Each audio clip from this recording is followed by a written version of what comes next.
In the middle of this waste unit, having internalized a lot about the life cycle of products and the raw materials that go into making our products, and all the steps of the manufacturing and the transportation and the distribution and the use and the disposal of our products, it's now time to talk about recycling. All right, our ability to take our products and reprocess them to make them into different products. But keeping those raw materials in the materials economy is so important, environmentally speaking. It reduces or eliminates the need to mine more metals. It reduces or eliminates the need to clear more land. It reduces or eliminates air pollution, water pollution, emissions. All right, so many benefits to recycling. So let's take a look here about recycling, a topic that so many people have so many questions about. I'm here to give you not only the basics, but also a foundation so that you can understand the recycling process and how recycling works. In order to do so, let's refresh a few things about municipal solid waste.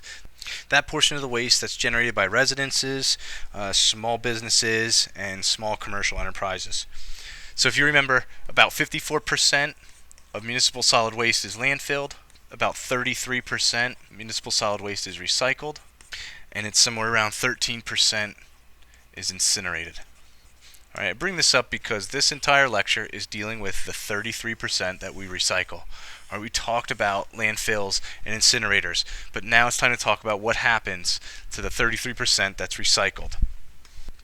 Let's take it to the next level and talk about the sources of our municipal solid waste.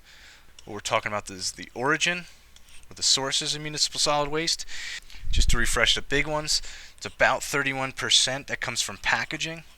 Alright, and that shouldn't surprise you. A large amount of our waste comes from packaging. And the other big one is about 26% is our food and yard waste. Alright, those are the big ones.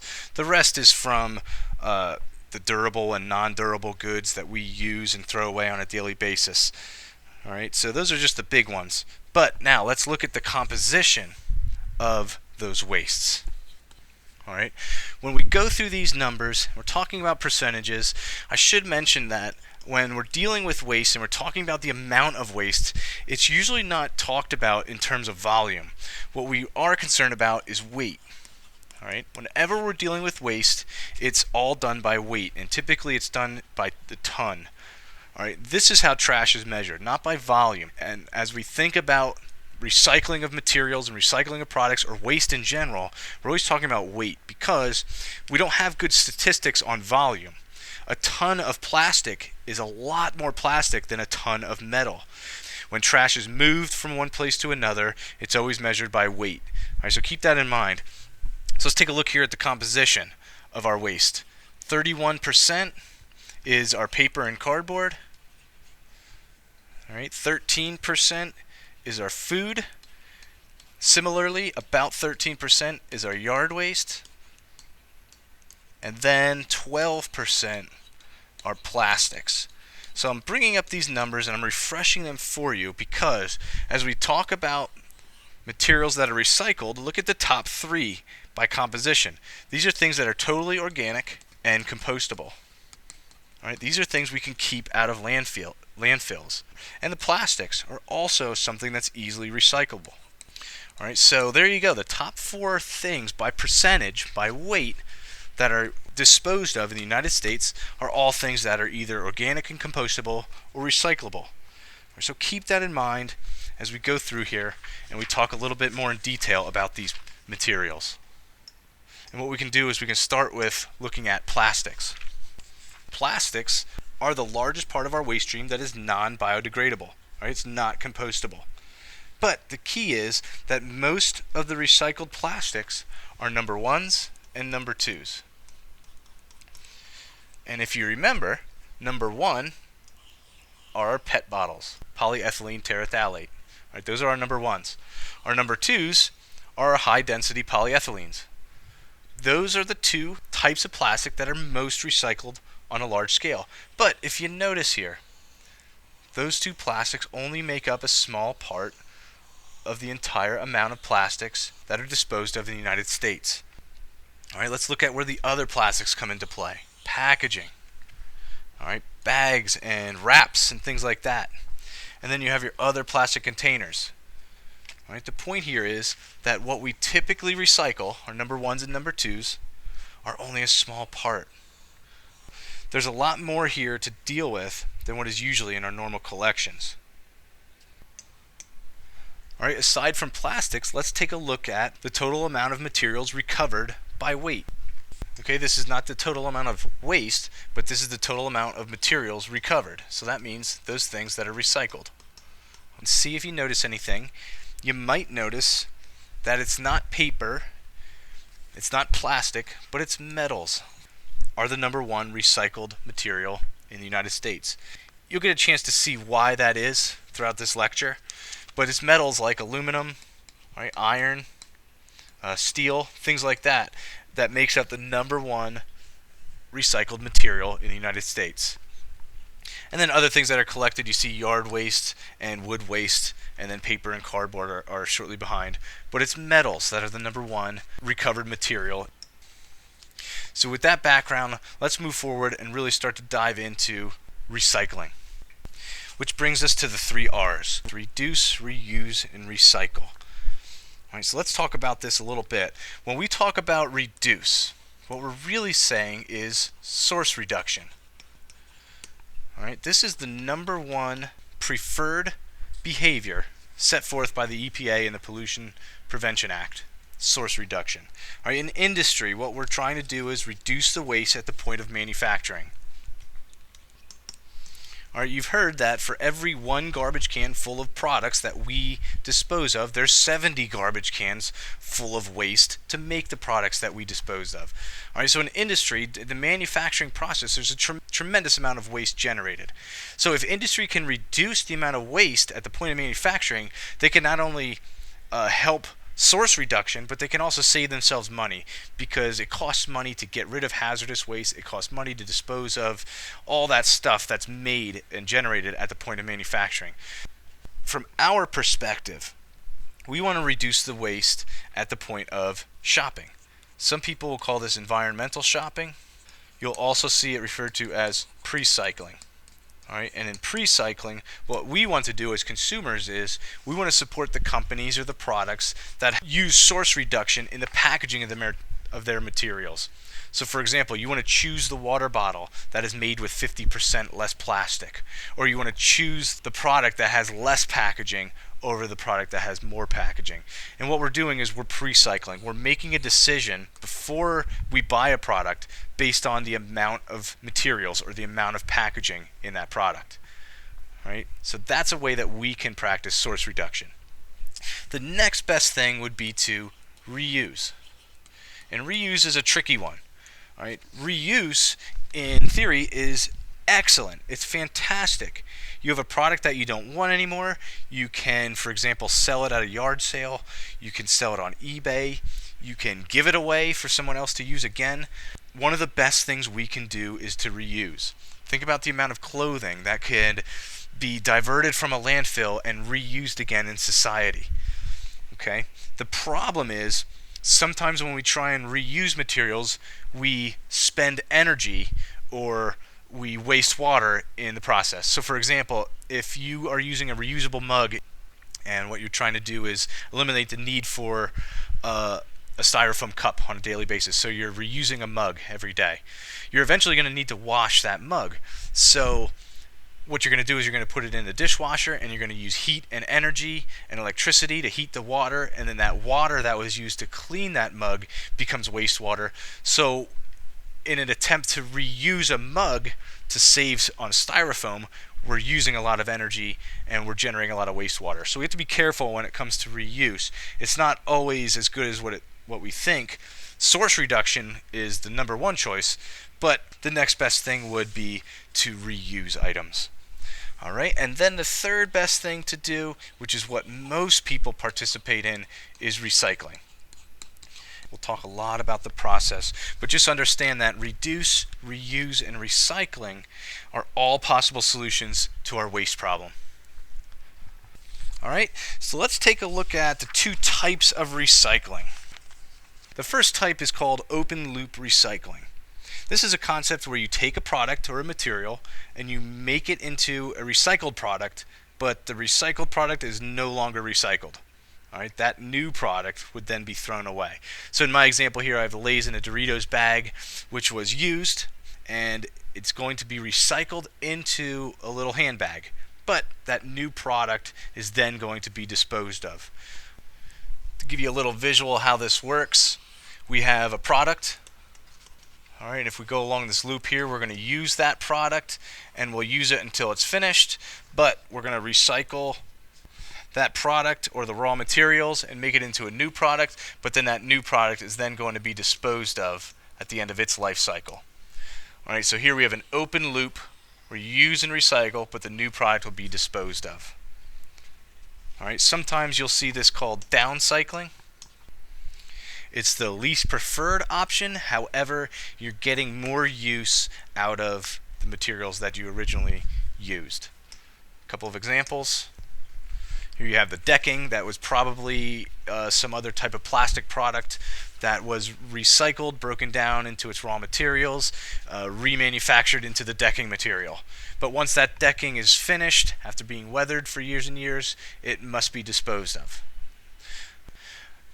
Another example might be a water bottle that is broken down into its raw materials and then remanufactured into a fleece, or in this case gloves, and then those gloves need to be disposed of, or the fleece would be disposed of in a landfill after it's finished with its life cycle. So from water bottle to fleece, and then cradle to grave when it's complete. Okay, the second type of recycling is called closed loop recycling. And let's give you the little loop here so you understand this. All right, what we're going to do is we're going to make a product. All right, let's say we're going to take an aluminum can. We're going to mine the aluminum. We're going to manufacture it into aluminum can. And then what we're going to do is we're going to use that aluminum can. All right, we're going to collect it. We're going to reprocess it into its raw materials. And then we're going to make it back into an aluminum can, where we can use it again, recycle it again, make it back into an aluminum can.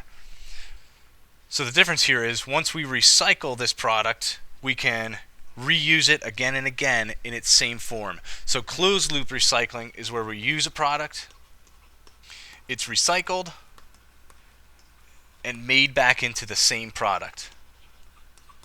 Where in open loop recycling, you're using a product, you're recycling it, and it's made into a different product. Closed loop recycling, classic example is a soda can, where you use that soda can, you recycle it, and you can make it back into the same soda can and use it over and over again. This is the more preferred type of recycling because you're continuously using the same materials for the same use. All right, take a look here at this graph. This is something to consider. If you look at the green line here, what that shows is that over time our recycling rates have risen. We're recycling now more than ever. However, the rate of recycling, even though it's been increasing, has not been keeping pace with the amount of waste we generate. All right, in fact, that gap is widening. So we need to understand that although we're recycling more than ever, we're also creating a lot more waste. All right, and that's something to consider, because if you really internalize that, it really gives you a reason to practice source reduction or pre-cycling, or the concept of reusing items and also recycling them. Let's take a look at the process of recycling. All right, the most common type of recycling is called single stream recycling. You can take all your recycled products and put them together in one container. We practice single stream recycling at school, which means our recycling bins at school, you can put paper, plastic, glass, aluminum all in the same bin. It'll later be sorted at a sorting facility. So single stream recycling is what we most of us practice at the end of our driveways and in our school. Everything is commingled. But the recycling process is very simple, so let's go through it together. The first thing is to get the raw materials. All right, we need to get that raw material, and then we make it into a product. And if you remember, at that manufacturing stage, there's a lot of waste created. There's a lot of environmental impacts at all these stages. But just remember your life cycle as we go through here. Once we make it into a product, we use it. Depending on the product, it is either disposed of in a landfill or burned in an incinerator, right? Or that product can be recycled. Now, the process of recycling is a misconception. All right, to truly recycle, we need to go through all these steps. So when you say you're recycling, really what we're participating is collecting. All right, you putting something into a recycling bin isn't recycling. It's collecting those materials.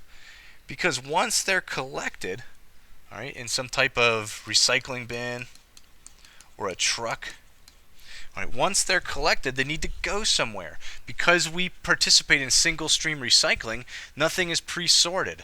So the next step along this process is to sort those items. And what people forget is the sorting becomes very labor intensive. All right, you need people to do that. All right, if machines are involved, it becomes very energy intensive. All right, and the same thing here, the use of trucks and machines and people.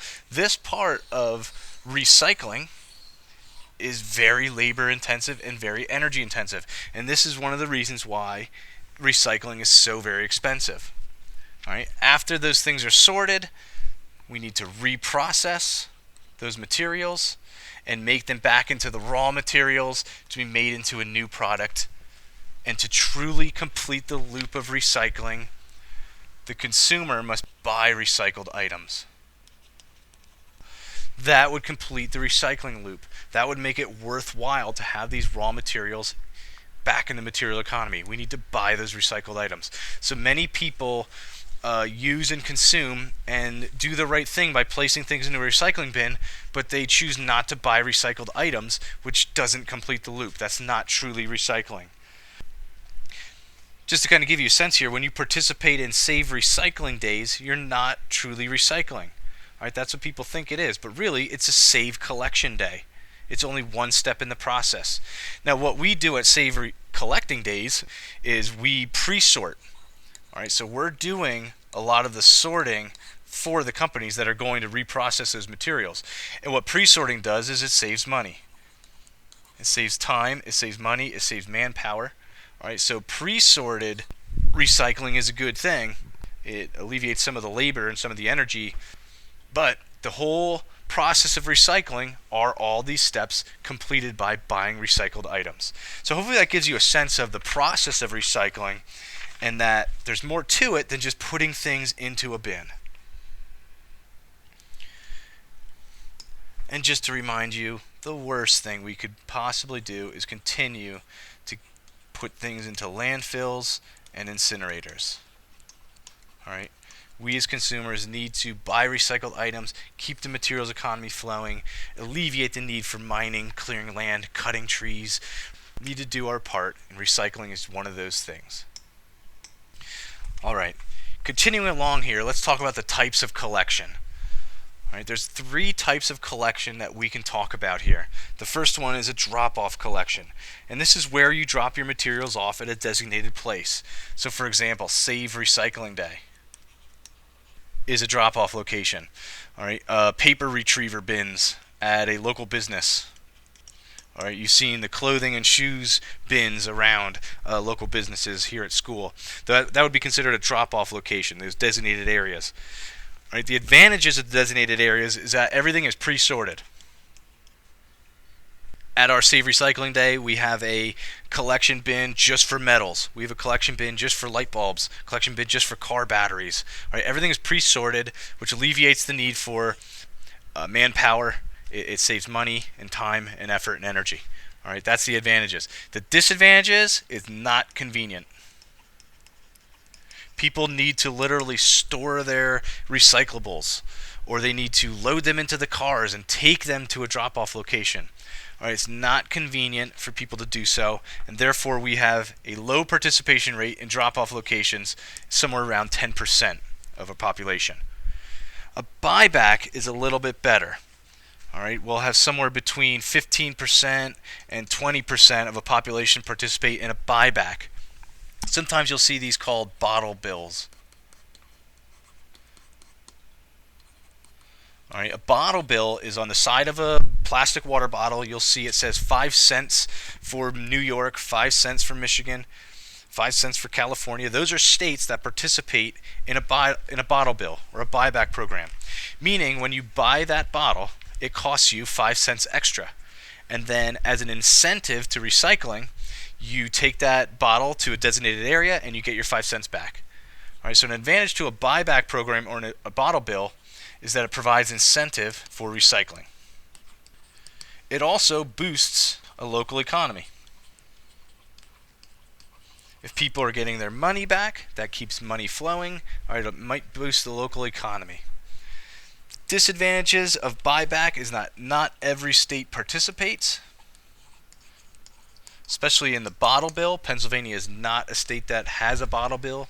The state of Pennsylvania does have buyback options when it comes to things like scrap metal. All right, but these things are not convenient. All right, again, it takes effort to collect. It takes effort to transport these materials to a designated area. The third type of recycling collection is the most participated in. All right, it's the most convenient, and that is curbside collection. In a single stream manner, people can put all their recycling in the same bin. The single stream method is convenient for people. All right, you literally have a truck come to your house and collect your recyclables for you. It has the highest amount of participation at around 80%. However, it is the most expensive. It is the most expensive type of recycling collection. You literally need trucks and manpower to do this for us. Okay, it is the most difficult for the collector. Those are the types of recycling collection, and that should make sense to you. You're going to want to know the differences between those three. You're going to want to know the advantages and disadvantages and the participation rates. All right, here are some various types of collections. All right, there's your single stream bin there in the lower left. In the lower right there, you have materials that are separated into different bins. They're trying to pre-sort for the collector. But then also in the top left, you see an example of a bottle bill where in Michigan you get 10 cents back for an aluminum can, which is a great thing. You can collect 10 cans and get $1 back. All right, so that's incentive to recycle. That helps people who need the money. All right, it also helps the pollution rates too. If there's cans on the side of the road, that's money. All right, so there's less cans laying around in places like Michigan than there is in places like Pennsylvania, where it's virtually worthless. All right, the key is to get these materials to a sorting center to be recycled any way you can. All right, here are 3 options. The most common is the recycling truck. So once it's collected on a truck like this, it has to go to some sort of sorting facility. All right, and these facilities are given a name. They're usually called MRFs, Materials Recovery Facility.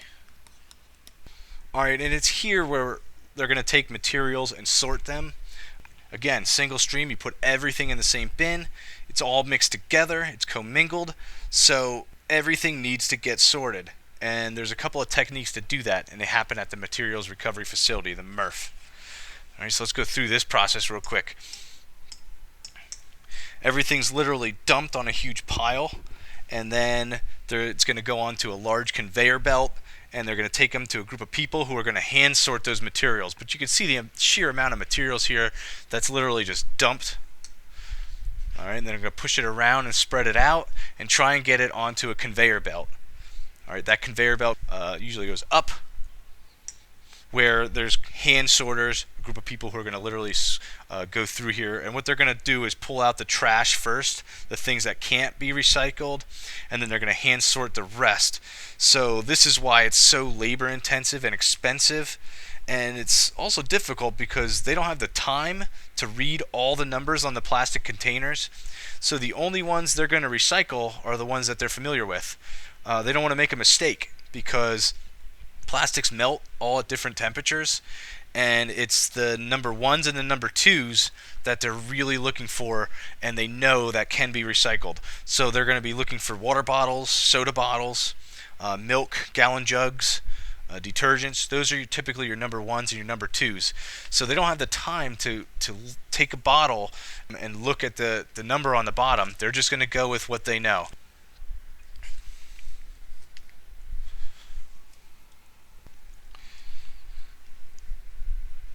Alright, here's the entire process. You can see at the start at number one, that's the hand sorting, where plastic, trash, and cardboard in this case is all sorted. Then it goes to a screening machine where it's again going to sort some things like paper and plastics. Alright, up this conveyor belt to what they call the trommel mag. Alright, it's a large rotating drum with holes in it. And as that drum with holes in it rotates, all the little small pieces of organic and the smaller materials fall through the holes. So what it's going to do is it's going to sort materials of different sizes, and typically what the smaller things are your organics, so those are going to get sorted out. And then at the end of that process there's an electromagnet that's going to get your soda cans and certain metals, and it's going to separate that stuff out. And then after the electromagnet, here's an air classifier, and what that does is it's basically a conveyor belt with holes in it, and as the materials pass over that air classifier to separate plastics from glass, it'll burst a spit of air through the holes in the conveyor belt, and the plastics are lighter, so they'll blow off and the glass will remain. So now using a blast of air, you separated the plastics from the glass. You still have to separate the plastics of different colors, but at least we're getting down to separating the organics, the metals, the plastics, and the glass all through this conveyor process. At the end of this process, after everything's been separated and collected, you'll see materials end up in bales. Alright? And they're stored at the facility until they're ready to be shipped out by train, boat, or truck, or sold to a reprocessor who will take those materials, reprocess them, and sell them to a manufacturer to make into new products. So bales are how store and then transport raw material back to manufacturers to be reprocessed and made into new products. Alright. There's a bale of aluminum cans. This is on-site storage facility, ready to be shipped out, reprocessed.